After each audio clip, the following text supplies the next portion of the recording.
It should have been apparent to everyone. It sounds like we're going to get Joe Biden 2020. This story from The Hill, exclusive. Biden almost certain to enter 2020 race. First, let me throw a little shade over at The Hill. I don't understand how you have an exclusive on a maybe, but sure. Biden, according to several polls, is the front runner. Okay, I think Kamala Harris may surpass him, but we'll see what happens.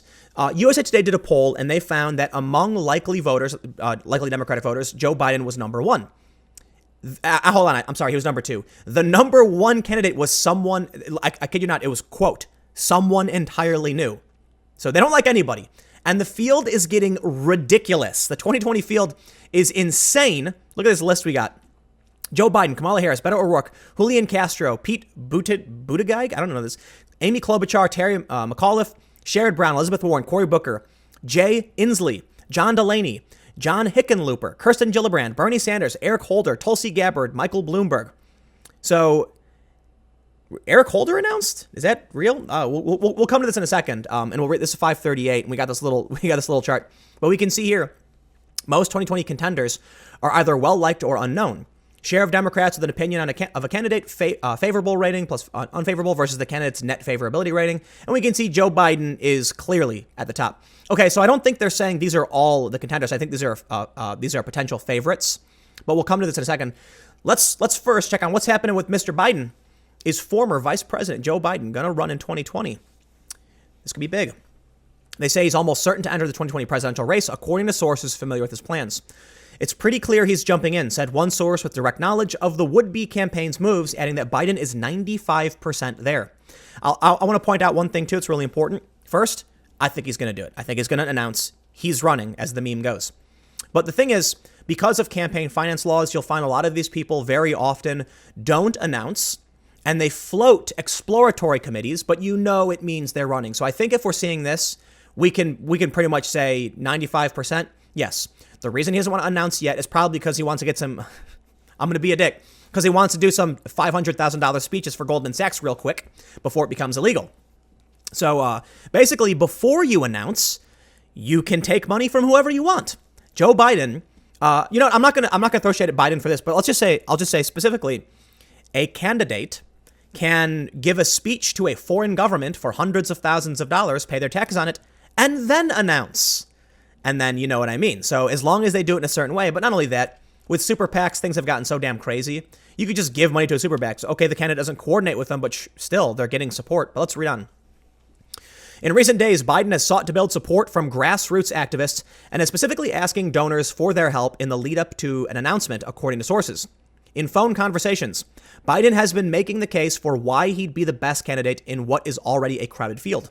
Here are the facts. He's coming off a great midterm, said Robert Wolf, the Democratic mega donor, who confirmed he spoke to Biden on a 25-minute call on Wednesday.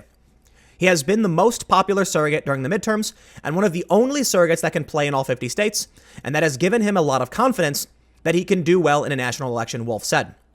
He can campaign everywhere, and that's certainly what many people would say is an incredible strength from him. Biden has led a number of polls surveying Democratic voters on their preference for the 2020 race, results that could point to the former vice president's high name ID, but that also underscore support for his candidacy. Okay, let's point this out. Joe Biden is Obama's former VP. He is not a far left. He's not a radical. He's not necessarily intersectional. There's a lot of support for him among the Democratic base, which is really interesting. We know that 54%, according to Gallup and Pew, want more moderate policy. Could Joe Biden be the moderate Democrat? I'm not entirely confident because, to me, Biden is still too much of an old school capitalist crony type. Okay, I'll say this. I like Joe Biden substantially more than Hillary Clinton. I really, really do not like her. I think she was one of the worst candidates to go up in 2016. Everybody was rallying behind her, and I was like, I'm not going anywhere near that. Sorry. And I wouldn't vote for Trump either. That's why I like Bernie. Look, I like the populist candidates much more. That's why I even liked Ocasio-Cortez initially. I'm like, yeah, listen, I don't like the corporate crony elites. I hate elitism more than anything. I also kind of feel like Cortez is kind of becoming one of those snooty elites, but more importantly, I think she's off her rocker. But I did like Bernie Sanders because effectively we saw in 2016 between Bernie and Trump a populist battle for populist left versus popular right. And I lean more to the left. I do. But I don't. Let's read on. I don't want to prattle on, these old subjects I've talked about a lot. I don't know if Biden's going to have that. I think the far left Democrats are going to cause a big problem for someone like Biden, but we'll see. In a Monmouth University poll released on February 4th, Biden won 29% support compared to 16% for Bernie Sanders, who also has not decided on whether to run for the White House. Candidates who have jumped into the race trailed both Biden and Senator Sanders. Kamala Harris won 11%. Elizabeth Warren took 8%. Actually, we don't need to read this, but I'll read a little bit more. A Morning Consult political poll released at about the same time found Biden with 33% support compared to 15% support for Sanders and 10% support for Harris. That's great. They want to go through all this. So in a tweet on Thursday, Wolf firmly pushed back on the Post story. He says, I spoke with Joe Biden yesterday and agonizing is just way off from the mark. You could feel his enthusiasm and excitement throughout the conversation. The only reason I want to read this, I don't care about the polls. We got the polls over here. Is Biden going to run? They say Biden, 76, is an older white male at a time when some Democrats are looking for fresh faces and would like a woman or minority candidate to take on Trump. No, this is a fracture. Yes, they're correct when they say some Democrats are looking for this and many aren't. In fact, many of the intersectionals are claiming, like Michael Avenatti said, you need a white man to run to beat Trump, which I think is crazy. But to attack Biden for being an old white man, it's not going to help you out. But let's jump over to 538 and take a look at the field and get an update on where we're at 2020 Democrats. Now, I made the joke previously. It's easier to name which Democrat isn't running because there are so many goddamn Democrats running in 2020. This is going to be a ridiculous field. But check this out. They've got net favorability, Democrats with an opinion. Joe Biden, according to 538. So what is this? They say it's based on the share of Democrats with an opinion of the candidate, according to an average of national polls conducted January 1st through February 5th. Joe Biden coming in 89%. That is insane. And their projected is 57, a difference of 12. Now let's take a look at this. This is where it gets really interesting. So even though the Dems with an opinion, the percentage, according to aggregates, we can see that Michael Bloomberg has 62. His actual, they say, is plus 11. Projected 35, meaning the difference is negative 24. Bloomberg, I don't think you've got it. So this will be interesting because it looks like, according to 538, they show Joe Biden on top and they show Bernie Sanders way down the list. Kamala Harris second to Joe Biden. I agree with this. I don't think Bernie Sanders is going to be second. Kamala Harris has gotten a ton of mainstream political push.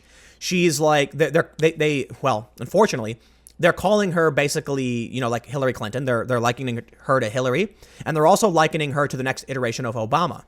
I don't know if that'll work, though. She's been getting dragged by intersectional individuals for marrying a white man. That's insane. She actually had to put out a statement saying, when people asked, why did you marry a white man? She says, because she loves her husband. It's like, yes, in America, you can be a mixed race couple. Isn't that crazy? It's mind blowing to me that it's the intersectional left that are questioning why she wants to be in a mixed race relationship. You can tell why I don't like these people. Let's see what they say in this article. They say which of them have a fan base. Oh, and look, you got Beto and early horse race polls of the presidential primary are sometimes accurate, sometimes not. So at this point in the election calendar, looking at how voters feel about each candidate can be more helpful. Measures like favorable and unfavorable ratings can reveal which candidates are polling poorly because they're not popular and which are simply not well known. This is important because most eventual nominees are one of two things. Early in the campaign, household names who are already well liked by members of their party, or two, relative unknowns. That's also true of most major candidates and potential candidates in the 2020 Democratic field. But there is enough variation to be interesting. Plus one notable outlier. Below, I've plotted the share of Democrats who can form an opinion of below, I've plotted the share of Democrats who can form an opinion of each major candidate, favorable ratings plus unfavorable rating, against the candidate's net favorability rating. Oh, you're getting confusing. According to an average national polls taken. So, more importantly, we can see that the Democrats who have an opinion, this is really interesting, actually. So what they're saying is, when it comes to Inslee, Delaney, Buttigieg, McAuliffe, Gabbard, share of Democrats with an opinion, meaning most Democrats they probably have no idea who these people are. And they're probably like, I don't know. I don't know who that is. So their favorability can't be very high if they don't know. We can see that Biden hits the top because people know who he is and his favorability rating is really high. And I didn't realize I'm going really long on this. Okay, I'm going to keep it short. Actually, you know what? We'll just wrap up here at the bottom. As Trump showed, net favorability isn't the be-all and end-all of primary prognostication. But it has proved instructive in other years. As always, we continue to entertain many hypotheses about how the presidential primary works. We'll see what happens. Long story short, there's your list. Biden, it sounds like he's going to be announcing soon. We'll see what happens, but we'll end it here. Thanks for hanging out. Stick around. I will see you tomorrow on this channel at 10 a.m.